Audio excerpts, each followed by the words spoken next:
Right, good morning everyone and welcome again to ETFestival 2023. So my name is 𝗀𝗃𝗀 and I am also from the research and portfolio management team here at 𝗦𝗽𝗃𝘀. So earlier today, you have heard my colleagues share about our new ETF focus list, some of the changes that we have made, and also some of the new ETFs that we have brought on this year. So today, I am here to share an update on a sector that has been on our focus list since the first iteration came out back in 2018. And this also happens to be one of my personal favorite investment ideas. And this idea is none other than the semiconductor industry. Now, if you've been attending our webinars for quite some time already, there's a very good chance that you have heard us talk about this sector before. But unfortunately, with so many things going on in global markets these days, we haven't really had the opportunity to share an update on this sector, which is why I will be spending some time to revisit our investment thesis, but more importantly, to share with investors why you should always have this sector on your watch list. Right, to start things off, before we dive into the investment thesis, I'd just like to start with a quick introduction on what semiconductors are and what the companies in the industry do for the benefit of those of you who are not familiar with this industry. So semiconductors, they are basically components of every electronic device. You can find them everywhere in your iPhone, in your computer, and even these days in your washing machine, in your coffee machine, you also can find semiconductors. And as a matter of fact, the use of semiconductors today, it has become even more widespread compared to the recent years thanks to all the smart devices that we have around us. And the companies that operate in this sector, they can be classified into four main groups, as you can see on the screen over here. So first up, we have what we call your pure play foundries. So these are companies that only do manufacturing of semiconductors. They don't do any design. So examples of these companies includes TSMC, which is the world's largest semiconductor foundry, and also its competitor, SMIC, which is the largest semiconductor foundry inside mainland China. Now, on the opposite end of pure play foundries, you have what we call the fabless companies. So fabless companies, they only do the design of semiconductors. They don't do any of this manufacturing. So what they do is, after they design the chips, right, what they'll do is they will outsource the manufacturing to foundries like TSMC or SMIC to make the chips for them. So this model, it is often more effective, more cost effective, because the cost of owning a fabrication plant, it is extremely expensive.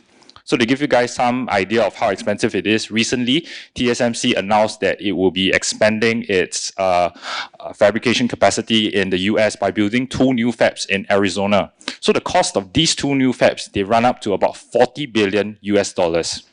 So that is incredibly expensive, and also the reason why many companies, they actually opt to go for the fabless route in order to cut costs. So for the third category of companies, we have what we call the integrated device manufacturers, or IDMs in short. So basically, IDMs, they, I think you can consider them the best of both worlds. So they do both the design and also the manufacturing of semiconductors. So examples of companies in this category include Intel. So the reason why IDM models are sort of popular is because these companies, they can have absolute control over every step of the design process and also the manufacturing process. And this ensures that semiconductors, they can be made to the exact specifications as required by these companies. So last but not least, we also have your equipment manufacturers. I think the name is pretty self-explanatory already. So these are companies that make equipment such as your EUV lithography machines that are used to produce chips. So examples include the Dutch company ASML. So together, all these companies, they make up the entire semiconductor industry, and they come together to produce things like your microchips, your memory cards, graphic cards, so on and so forth. So now that you have, hopefully you have a better understanding of what this industry is, let's take a look at how they've been performing over the past couple of years. Now, in terms of share prices, I think you can see very clearly on the chart that semiconductor companies, they have done really well over the past few years, especially in the period after the pandemic. And even though share prices, they have fallen throughout the most of 2022, they are still up by about 20% year to date. However, earnings of many of these semiconductor companies, they have not been able to keep up with the surge in share prices, resulting in more expensive valuations for the sector. And the main reason why earnings, they haven't been able to keep up is because the semiconductor industry, it is going through a down cycle at this point in time. So on the whole, The post-pandemic years have been great for the entire US semiconductor industry with record high revenues and also double-digit earnings growth for many of these chip makers. Unfortunately, good times, they don't last forever, and by the second half of the year, there are already clear signs that the industry, it is sliding into a downturn. So most notably, as you can see from this chart over here, semiconductor sales, it turned negative for the first time since 2019, falling by about 10% year over year in the fourth quarter of last year. And if we look at things from a monthly basis, we can even see that semiconductor sales, it actually first turned negative in September 2022, which indicates that this down cycle, it actually started way earlier. And while this initial drop in sales, it is already considered significant, we think that things will likely worsen over the coming quarters as this down cycle continues to play out, which is of course bad news for semiconductor stocks. Now, while there are a number of reasons that can explain why sales growth has been falling, most of these reasons can actually be traced back to imbalances between supply and demand for semiconductors. So at the start of the pandemic, as most people were stuck at home, trends such as remote working, they were starting to gain traction, resulting in heavy demand for semiconductors. So during that time, during the lockdowns, many people were buying PCs, they were buying monitors, iPads, just so that they can work from home. And at the same time, businesses, they also use the pandemic as an opportunity to digitalize their operations, to make things even better and to stay competitive in this tech-driven future that we are heading into. So the end result of all these things is that there has been an unusually high demand for semiconductors, so much so that it actually caused a shortage back in 2020, 2021. And because of this shortage, many of the governments and so customers of semiconductor companies, they put pressure on chip makers to expand their capacity. And as a matter of fact, if you take a look at the chart over here, you can see that the total industry capex, it actually grew by about 27% in terms of a compound annual growth rate between 2021 and 2022. So this is significantly higher compared to the growth rate of just 6% in the 3 years prior to the pandemic. So not surprisingly, this sudden and sharp increase in capex resulted in a supply glut. And unfortunately, the timing of this supply glut, it cannot be worse as it has come at a time where chip demand is dissipating rapidly, resulting in the down cycle that we are in today. So why exactly is chip demand falling? And I think it's no secret that the global economy, it is on a much weaker footing compared to the start of 2022. We have things like persistently high inflation, we have aggressive central bank policy. All these things, they have slowed economic growth substantially, thus raising the risk of a recession. And the recent collapse of Silicon Valley Bank and also other regional lenders has also added to concerns about the health of the global economy. So thanks to this greater economic uncertainty that we are experiencing today, chip demand has also fallen drastically.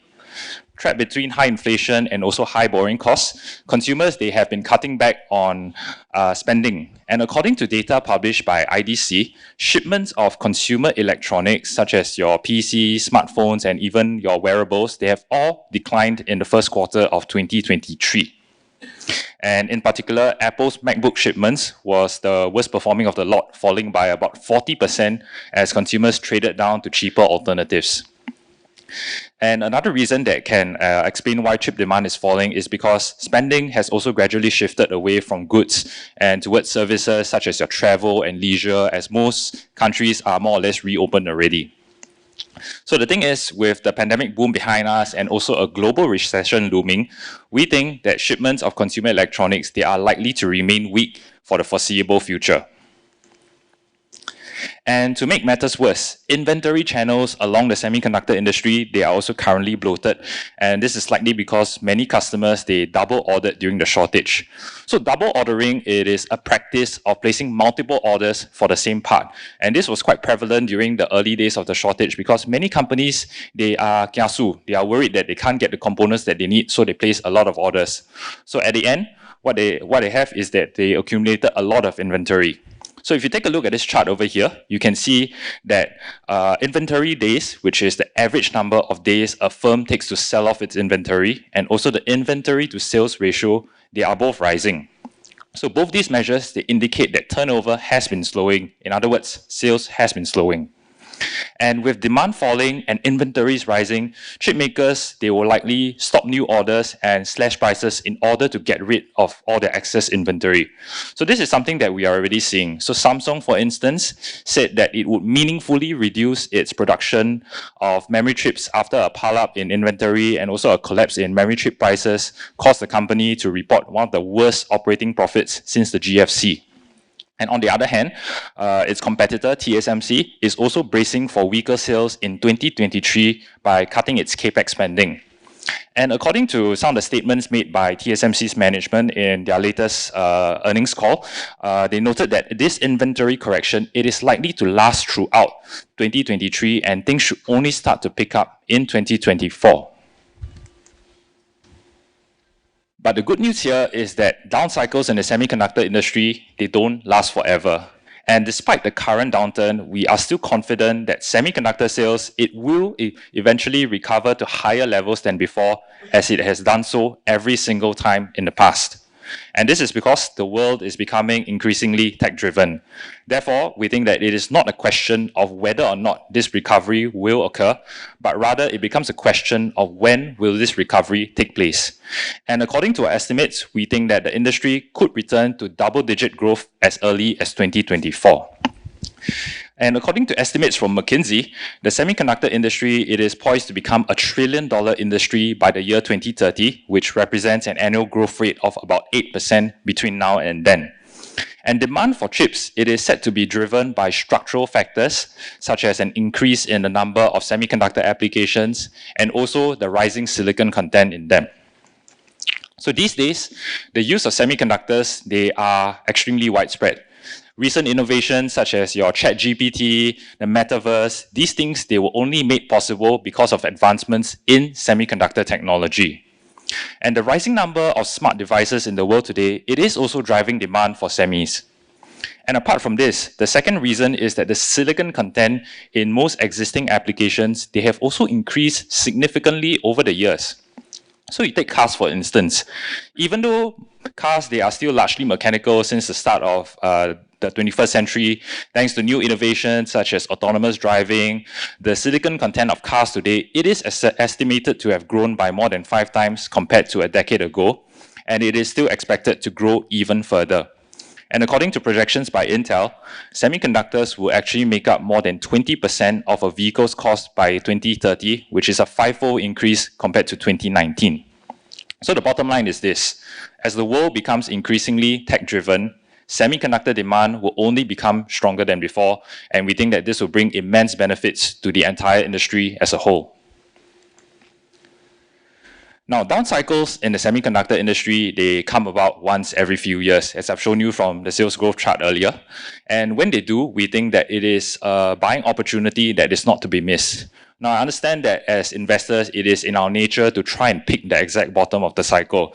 But the truth is, it is almost impossible to do so unless, in hindsight, or unless you are incredibly lucky. And more often than not, investors who are trying to catch the exact bottom of the cycle, they end up missing out on the opportunity altogether.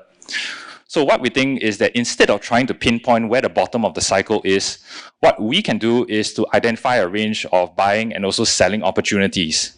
And in our opinion, the best time to start accumulating semiconductor stocks is during the start of down cycles, when share prices are falling and manufacturers are cutting back on production, times such as now.